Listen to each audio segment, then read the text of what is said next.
Vamos lá, abra a Bíblia lá em Isaías capítulo 40. Isaías capítulo 40. O tema de hoje é esperar em Deus. Esperar em Deus talvez seja um dos temas mais difíceis que a sociedade moderna enfrenta. Nós não gostamos de esperar. Somos apressados, estressados, agoniados, ansiosos. E Deus às vezes quer nos ensinar alguma coisa, diz assim, cara, espera. Isaías, Antigo Testamento, Isaías escreveu o livro dele, quase todo o livro dele, e ele viveu num período de no ano 800, mais ou menos, antes de Cristo, e foi um profeta espetacular, que abençoou a nação de Israel. A partir do versículo 27 do capítulo 40, diz o seguinte: porque você reclama, ó Jacó, e porque você se queixa, ó Israel. E a queixa de Israel e de Jacó era a seguinte: o Senhor não se interessa pela minha situação. O meu Deus não considera a minha causa. Era isso que o povo de Israel estava reclamando. Deus, o Senhor nos esqueceu. O Senhor virou as costas. O Senhor nos abandonou. Nós somos o povo eleito de Deus, o povo escolhido de Deus, e o Senhor virou as costas para nós. Que Deus é esse? Como é que eu posso crer nesse Deus? Aí veja o que Isaías diz, verso 28. Será que você não sabe? Nunca ouviu falar? O Senhor é o Deus eterno. E ele começa a proferir aqui sobre atributos de Deus. O Senhor é Deus eterno. É criador de toda a terra, ele não se cansa nem fica exausto, sua sabedoria é insondável, ele fortalece o cansado e dá vigor ao que está sem forças, até os jovens se cansam e ficam exaustos, e os moços tropeçam e caem, mas aqueles que esperam no Senhor, renovam as suas forças, voam alto como águias, correm e não se cansam, e não ficam exaustos, andam e não se cansam. Senhor Deus, que a Tua palavra encontre abrigo em nossos corações, para a Tua honra, glória e louvor. Como nós vamos aprender a esperar em Deus, se nós formos formados por uma geração ou pela própria poesia, de que tudo deve ser feito na hora que nós queremos, do jeito que nós queremos, da forma que nós queremos? Como é que a gente consegue se exercitar para aprender a esperar, se nós estamos sendo treinados para que tudo ocorra da forma como a gente quer? Titãs tem uma música, o grupo Titãs tem uma música chamada Uma Coisa de Cada Vez, Tudo ao Mesmo Tempo Agora. E a música no meio ela bagunça toda, porque parece que era aqui uma profecia, essa música tem mais de 20 anos, para essa geração de hoje. Tem uma outra música no nosso cancioneiro, antiga, que para a época e para a situação ela tem tudo a ver. Mas para algumas não tem nada a ver, fora de contexto. E nós usamos para justificar o nosso desejo de que as coisas têm que ser feitas na hora que nós queremos. Quem sabe faz a hora, não espera acontecer. Muitos conhecem essa música, lindíssima, de Geraldo Vandré. Na época da ditadura, um contexto completamente diferente do de hoje. Muitas pessoas eu já vi usar essa música para justificar o seu desejo de fazer as coisas do seu jeito na sua hora. Vem, vamos embora, que esperar não é saber. Quem sabe faz a hora, não espera acontecer. Para justificar o nosso ativismo, a nossa ansiosidade, o nosso desespero, o nosso despreparo, a nossa falta de planejamento, a nossa falta de segurança na ação de Deus na nossa vida, a nossa imaturidade de esperar o boom da história, o momento, a melhor onda. Nós não temos essa habilidade. O reflexo disso, eu gosto sempre de dizer na igreja, e vale a pena dizer isso, porque aqui tem muitos jovens, talvez que nunca enfrentaram fila de banco. Hoje fila de banco já é horrível. Imagine quando não tinha caixa eletrônico nem banco online. Eu lembro quando a minha avó ia sacar o seu benefício todo mês, eu todo mês era escalado para ficar na fila esperando minha avó. E eu chegava na fila do Banco do Brasil, lá em Jaboatão, de 5 horas da manhã. Me acordava umas 4h30, comia e ia para lá. Era próximo, a gente ia andando e boy corre. Eu tinha 11 anos de idade, 10 anos mais ou menos.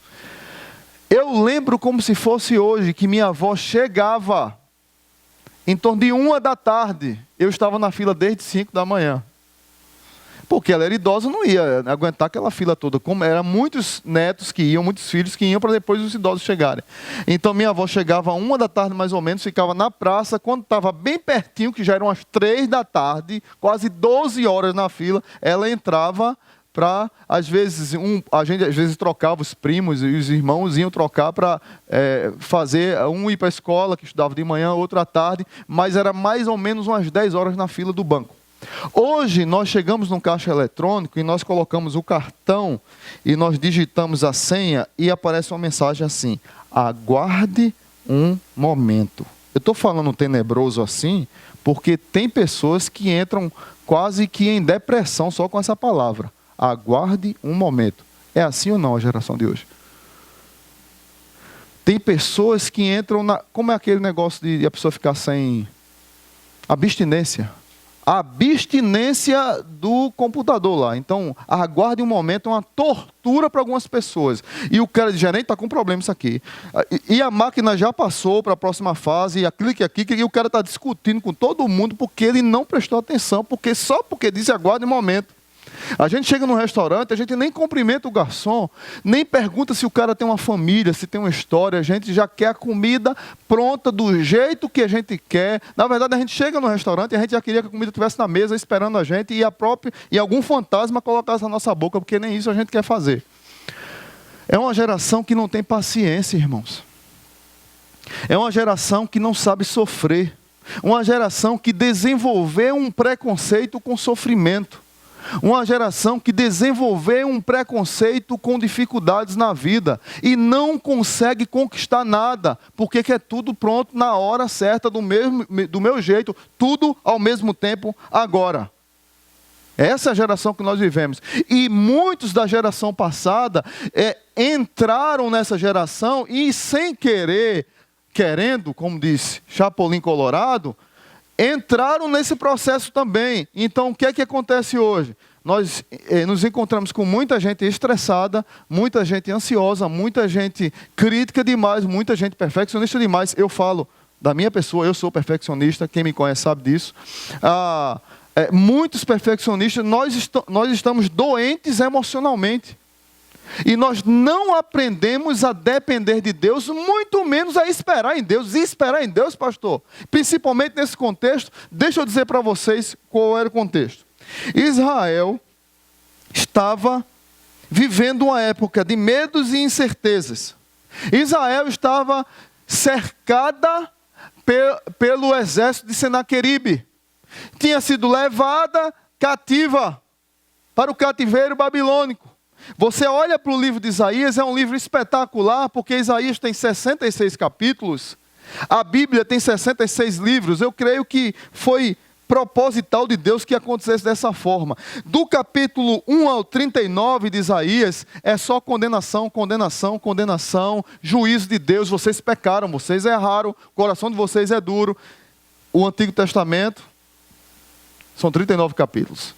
No capítulo 40, que é esse que nós estamos, até o 66, são mais 27 capítulos, e o Novo Testamento tem 27 capítulos, 27 livros.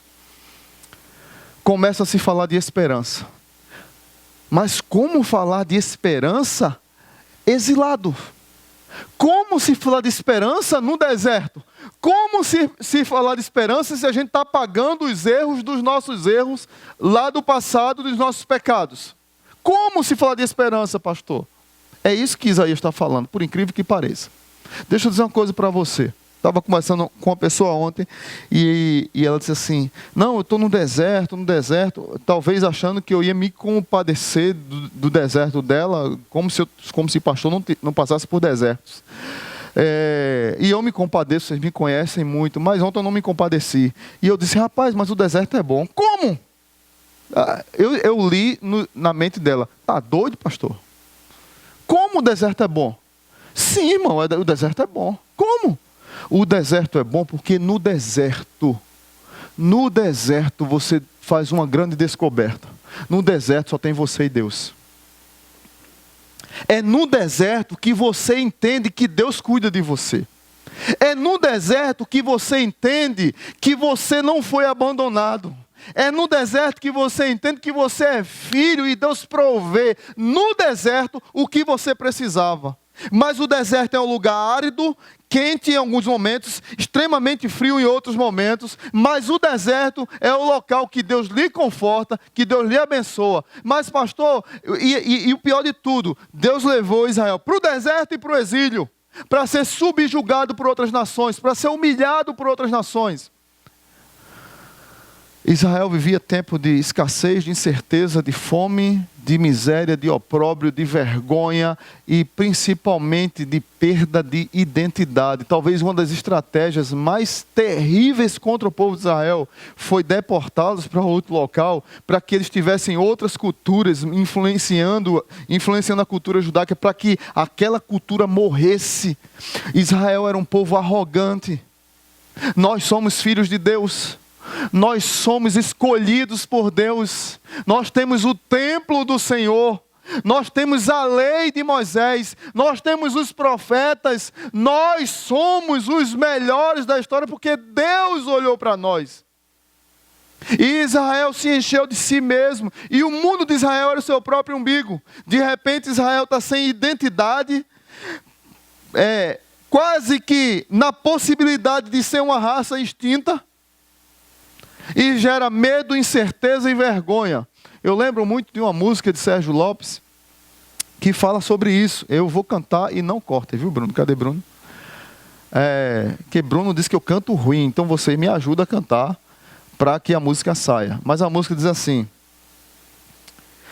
minha vida era cheia de incertezas, caminhando pela estrada sem destino algum, procurando onde o vento me levasse, um abrigo, mas não pude achar nenhum. Veio a chuva e fui levado em suas águas, e num temporal eu me perdi sem forças. Mas no auge da aflição, tu me estendeste a forte mão, e em troca te entreguei meu coração. O amor de Deus mudou a minha vida, arrancou a dor que feria meu coração. O meu rosto era um disfarce de alegria, mas por dentro eu amargava a solidão. Ele pôs um novo canto nos meus lábios e me entregou um novo coração para o seu louvor. E me deu autoridade para dizer ao mundo inteiro: ninguém pode ser feliz sem teu amor. E me deu autoridade para dizer ao mundo inteiro: ninguém pode ser feliz sem o teu amor. Israel, você está no exílio. Israel, você está no deserto. Mas eu não te abandonei. Você está na tribulação, você está no escárnio, na vergonha, mas você não está sozinho. Espera em Deus. Uma geração impaciente, uma geração cheia de si, acostumada a manobrar todas as coisas. Tudo hoje é formado e formatado para que nós estejamos no controle de todas as situações. Aí Deus diz assim: cara, você vai sair de cena. Você vai sair das luzes da ribalta. Você vai sair dos holofotes. Deus quer tratar com você. Você precisa ir para o deserto. No deserto você se encontra com Deus. No deserto é lugar de incertezas. No deserto é lugar de perguntas. E no deserto é o local que você se encontra comigo, para que eu restaure a tua vida, para que eu te dê um novo cântico, para que eu te dê um novo momento. Foi isso que o povo de Israel estava passando. Eu quero dizer para vocês que esperar em Deus não é fácil, irmãos. Eu não tenho dúvida disso. Nós nos cansamos, nós tropeçamos, nós reclamamos. Mas não querer esperar em Deus e virar as costas para Deus é pior ainda. Porque geralmente quando nós estamos esperando em Deus, que vem as crises, talvez um dos maiores riscos que precisamos evitar na hora do deserto e do exílio, talvez um dos maiores riscos é perder a fé. Tem muita gente que perde a fé, que tinha uma fé tão... Eu tenho muito medo. Deixa eu dizer uma coisa para vocês. Eu tenho muito medo de gente que se mostra que tem fé demais em Deus. Fé demais, né? Acho que não ficou bom nesse negócio não. Fé demais. Não ficou legal não, né? Cacofonia, né? O nome é esse mesmo, os professores de português. As pessoas que... Como é que eu vou dizer isso? Pronto, melhor. Muito obrigado, irmã Cruz. Pessoas que querem mostrar que tem mais fé do que os outros. Eu não estou falando de gente que tem... Não é que tem necessariamente muita fé. Porque tem muita fé, tem gente que tem mesmo. Eu tô igual a C.S. Lewis. C.S. Lewis dizia que, em relação à fé, ele estava no meio da montanha. Ele nem estava no pico, nem estava embaixo, frio, e nem quente, aqueles irmãos do fogo mesmo lá em cima. Ele estava no meio. Eu sou do meio. Só que tem pessoas que acham que estão mais do que em cima. Os super espirituais, na hora da crise, são as primeiras pessoas que dão as costas para Deus. São as pessoas que têm mais facilidade de perder a fé. São as pessoas que eram cheias de si mesmo, que decretavam as vitórias, que decretavam as curas, que profetizavam as nações, que determinava que tudo ia mudar em nome da sua oração, na hora de uma doença, de um câncer, de uma separação, de uma crise com o filho, de uma catástrofe, de uma perda de emprego. Essas pessoas falham demais. Dão as costas para Deus, porque a escuridão chega nas suas vidas, o deserto chega, o exílio chega, e elas ficam em crise. E o profeta tem que dizer: você está reclamando que Deus não se preocupa com a sua causa? Deixa eu dizer para você, será que você não sabe? Será que você nunca ouviu? Verso 28. O Senhor é o Deus eterno, o Criador de toda a terra. Ele não se cansa nem fica exausto, e sua sabedoria é insondável. É esse Deus que foi para o deserto com você, porque você não foi sozinho. É esse Deus que foi para o exílio com você, porque você não foi sozinho. Isaías nos dá algumas lições, que eu queria ser breve nelas, para que a gente possa refletir e desenvolver algumas coisas na nossa vida. O que acontece quando aprendemos a esperar em Deus? Talvez você que está aqui nessa noite esteja em crise de fé, tenha mais perguntas do que respostas. Eu quero dizer, seja bem-vindo ao meu time. Eu tenho mais perguntas a Deus do que resposta pelas situações e circunstâncias da minha vida. Eu tenho mais perguntas do que respostas para Deus, até, digamos, teológicas mesmo. Mas deixa eu dizer uma coisa para vocês. Eu não perco a fé por causa das minhas perguntas. Porque o amor de Deus na minha vida já deu tanta prova de que Ele cuida de mim, cuida de pessoas, de tantos testemunhos que eu já ouvi, que você com certeza já ouviu também, que as perguntas se tornam pequenas diante dos milagres e das vitórias que Deus tem nos dado, amém? Tem muita coisa que Deus tem feito por nós. E isso não deveria a gente perder a fé por causa de uma ou outra crise que a gente passa. Talvez você chegou aqui assim, pensando em desistir, porque não aguenta mais esperar. Eu quero mudar meu marido. Não, você não vai mudar seu marido, você não vai mudar seu filho, você não vai converter. Porque tem pessoas que querem converter. Não, meu marido vai para a igreja de vez em quando, eu quero converter. E você não vai. Quem converte é o Espírito Santo, que convence do pecado, da justiça e do juízo. Quem ajeita o seu filho é o Espírito Santo. Você precisa dar princípios para ele. Você precisa ter princípios com seu cônjuge, mas quem vai mudar é ele mesmo ou Deus vai mudá-lo, através da ação do Espírito Santo. E muitas vezes, quando a gente passa por lutas difíceis, por crises difíceis, nós não queremos esperar. Esperar, pastor, essa palavra não existe no meu dicionário. Cara, Deus, Ele ama colocar a gente para esperar. Espera aí, olha, você vai sair daqui, Israel, vai ficar ali quietinho, meu querido, esperando, espere. Você já viu menino quando está trelando? Qual é o pior castigo para ele? Eu aprendi com Super Nani, eu gosto de Super Nani. Não é, às vezes precisa de vara, mas às vezes não é vara não. Às vezes é ficar calado, sentado no canto sem fazer nada. Ele fica desesperado. Fica lá. Deu a hora? Já deu a hora? Posso sair? Falta quanto tempo?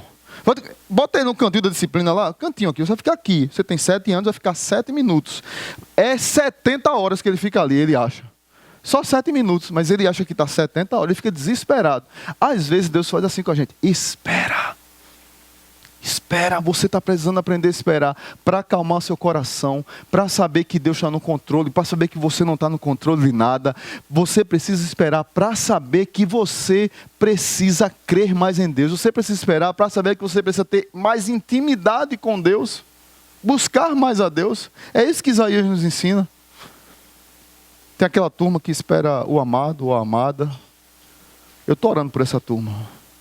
Aqui na igreja tem uma galera assim. A gente precisa fazer intercâmbio, o Elber já conversou comigo. Elber está preocupado também, o pastor dos jovens. A gente precisa fazer intercâmbio. Elber, a gente tem que fazer uma campanha de oração, orai e paquerai. 40 dias de jejum e oração, orai e paquerai. Eu quero fazer um bocado de casamento. Eu e Elber vai ter que fazer, porque eu só não vou dar conta. Amém? Amém. Cadê as mulheres? Amém, mulheres? Ixi, eu acho que elas não querem casar, não. Amém, homens? Cadê os homens?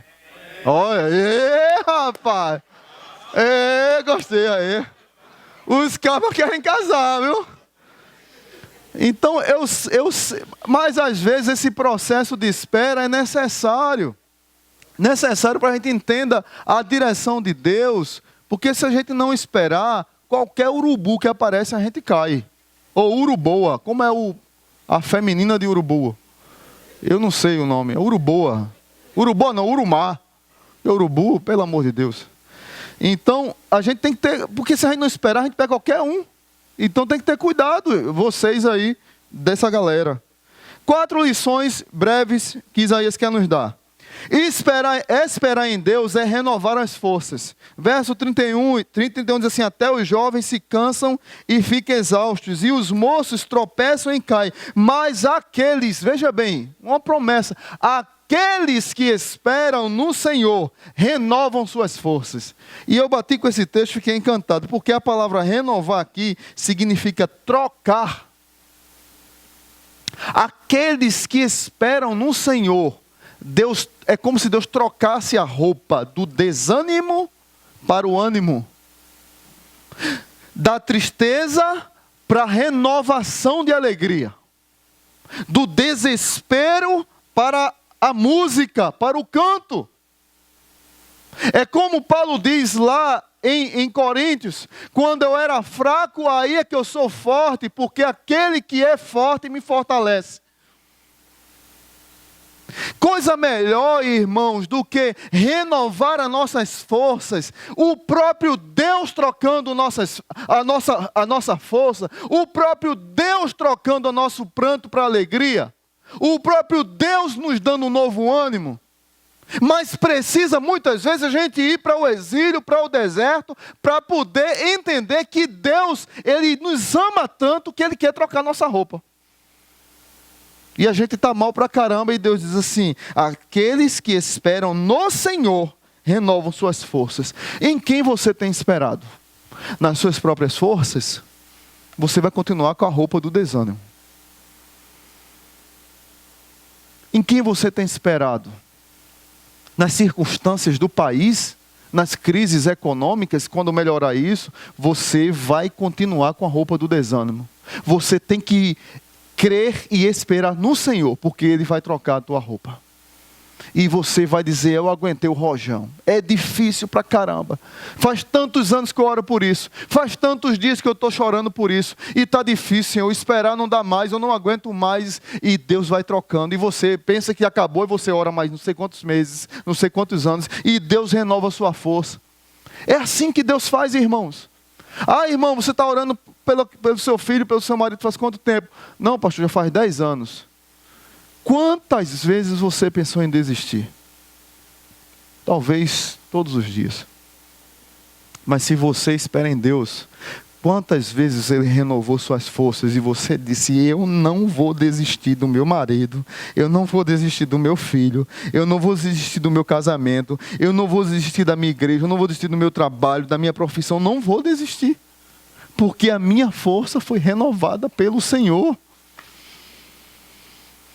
Ele pôs um novo canto nos meus lábios. Eu vou cantar outra música. Hoje eu estou cantor. Essa quem sabe canta. Bem-aventurado aquele que teme ao Senhor, que confia perpetuamente em seu poder, que medita de dia e de noite, noite e dia sem fim. Sua casa é edificada sobre a rocha. Não existe. E a família que habita dentro dela, no Senhor espera. Espera, veja bem. Espera no Senhor sem desistir. Na certeza. Que Ele não falha. Tudo Ele já preparou. Seu amor nunca mudou. Espera no Senhor sem desistir. Seu amor nunca mudou. O fato de você estar esperando não quer dizer que você está sozinho. O fato de você estar esperando não quer dizer que Deus deixou de te amar. O fato de você estar esperando não quer dizer que você é um fraco. O fato de você estar esperando não quer dizer que você foi esquecido.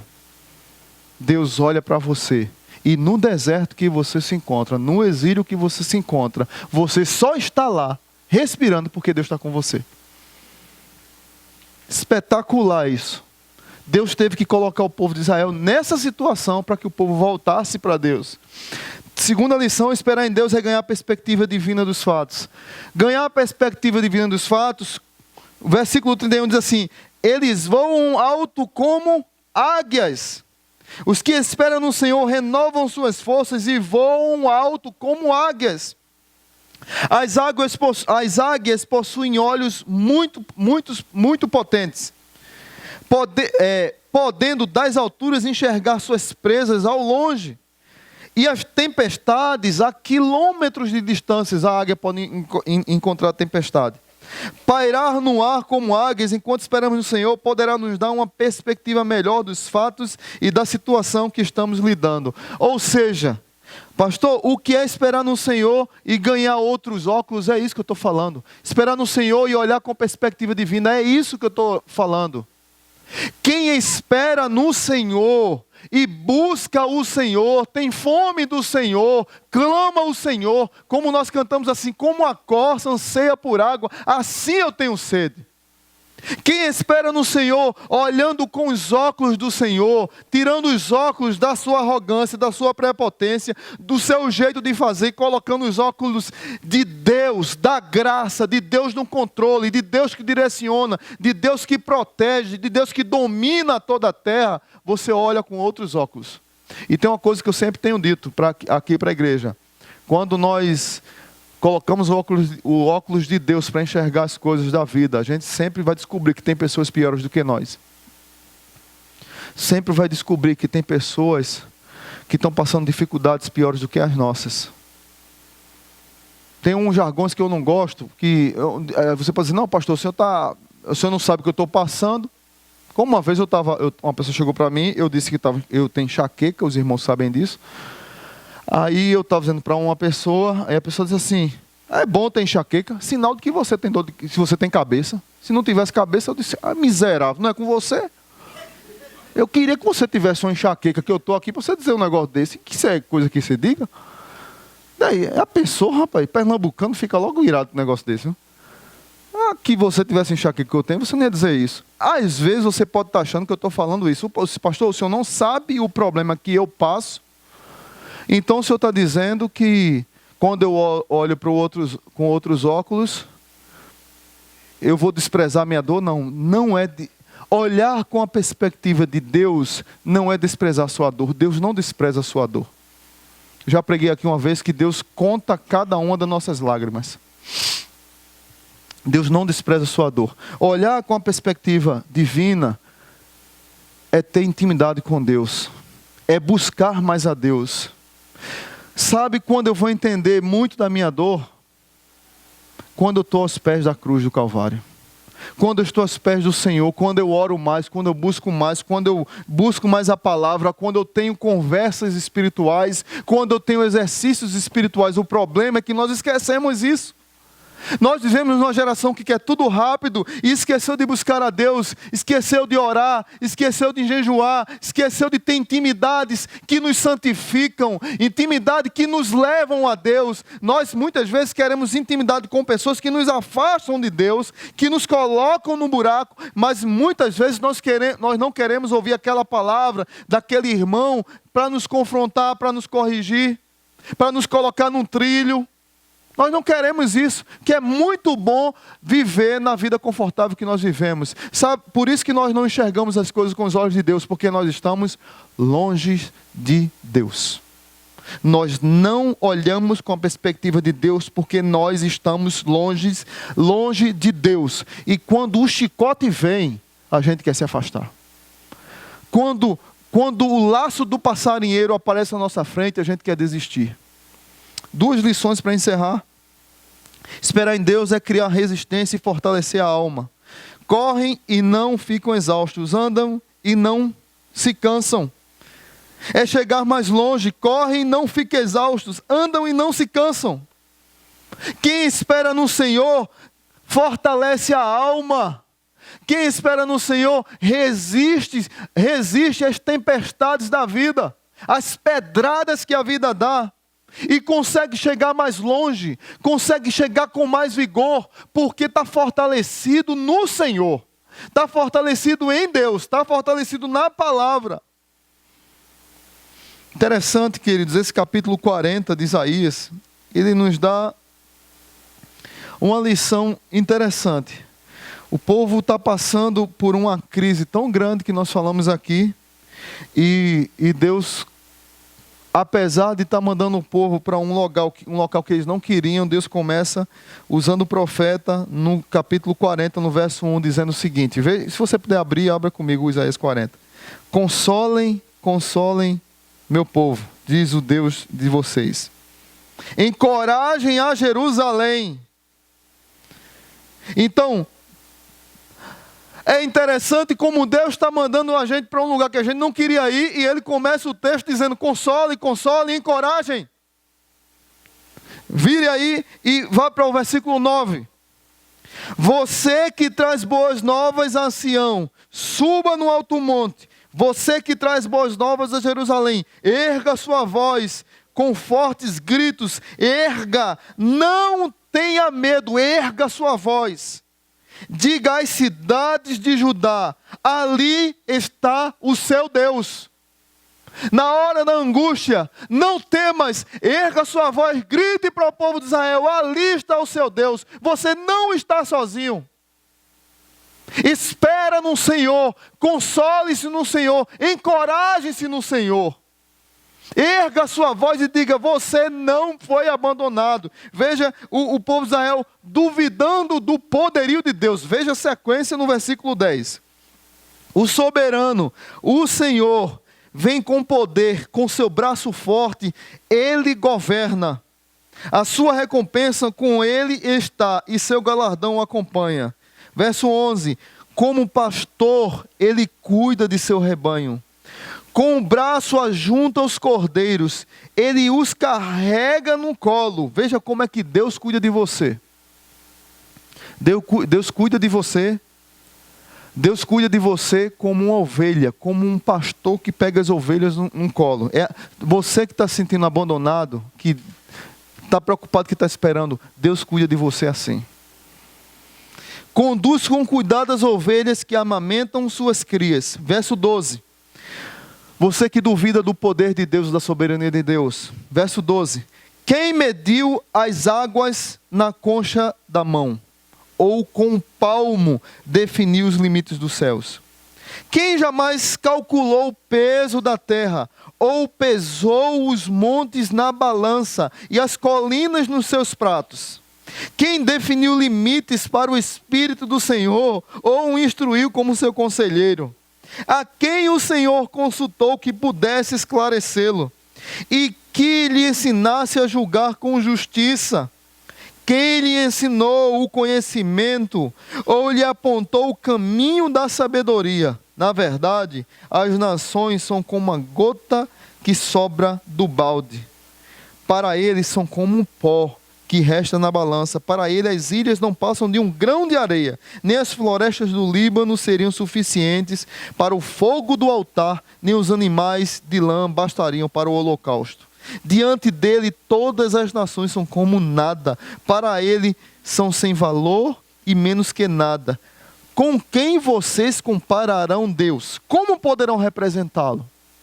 Você, meu irmão, que está aqui nessa noite, que está colocando Deus em xeque, que está colocando a sua fé em xeque por causa das tribulações que você está passando, que você não tem paciência, a verdade é essa, para esperar em Deus, para passar pela tribulação. Esse Deus poderoso é o Deus que cuida de você. Esse Deus que mede as águas na sua mão. Esse Deus que nenhum sábio do mundo foi seu conselheiro. Ele criou toda a ciência, Ele criou todas as coisas, Ele nunca vai se cansar. Deus nunca descansou. Deus nunca está cansado. Esse Deus é o Deus que está com você na tribulação que você está passando hoje. E que Ele está dizendo para você, espera no Senhor. O povo de Israel se gabava porque era o povo eleito de Deus e porque tinha o templo do Senhor, porque era filho de Abraão e porque tinha a lei de Moisés. E eles começaram a adorar as coisas que Deus deu a eles, as bênçãos que Deus deu a eles, e esqueceram de quem deu a bênção. Deus teve que levar o povo de Israel para o deserto. Deus teve que levar o povo de Israel para o exílio. Para o povo de Israel fazer a maior descoberta da história da sua vida. Que o que mais o povo de Israel precisava era do próprio Deus. E não do templo. E não da lei. E não da glória de quem é filho eleito de Deus. E não da honra e da arrogância de ser escolhido por Deus. O que o povo de Israel precisava era de Deus. Mas teve que descobrir isso fora de Israel. Talvez você esteja esperando em Deus para descobrir que o que mais você precisa esperar é Ele mesmo. Que o que mais você precisa da sua vida é Deus. Você precisa de Deus. Como nós cantamos nessa música. Preciso de Ti. É o que mais nós precisamos. Não são dos bens. Não são das pessoas que nos cercam, nos servirem. Não são que todas as circunstâncias mudem para que as coisas que nós queremos aconteçam. O que nós precisamos é de Deus. E que Deus chegue com graça na sua vida. Vamos cantar essa música. Preciso de Ti. Reflita sobre ela. E creia que a melhor coisa de esperar em Deus é que você precisa dEle para mudar a sua história.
Senhor é aquele que conta as nossas lágrimas.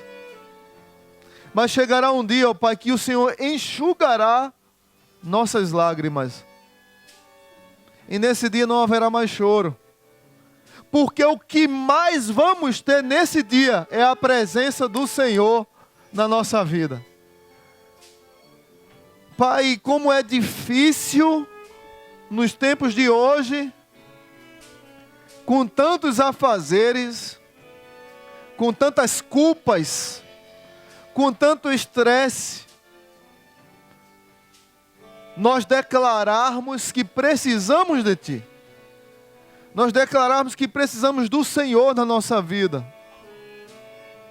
Uma geração que procura a sua miséria nos outros, mas que não reconhece suas fragilidades e futilidades.